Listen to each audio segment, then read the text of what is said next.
أعلن الوكيل العام للملك لدى محكمة الاستئناف بالحسيمة في بلاغ رسمي يوم السبت أن الفرقة الوطنية للشرطة القضائية أوقفت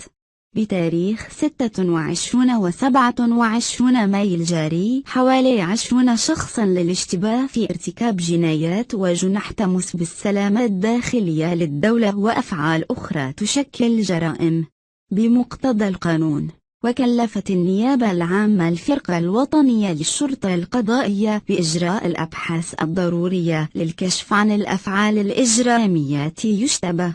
ارتكابها أو التحريض على ارتكابها من طرف بعض الأشخاص. وأضاف البلاغ أن المعطيات الأولية للبحث أفضت إلى توفر شبهة استلام المشتبه فيهم تحويلات مالية ودعم لوجستيكي من الخارج بغرض القيام بأنشطة دعائية من شأنها المساس بوحدة المملكة وزعزعة ولاء المواطنين للدولة المغربية ولمؤسسات الشعب المغربي، فضلا عن إهانة ومعاداة رموز المملكة في تجمعات عامة إضافة إلى أفعال أخرى. وأفاد البلاغ الذي توصلت أخبار بالفيديو بنسخة منه أن المعطيات الأولية كشفت تورط الأشخاص الموقوفين في التحريض والمشاركة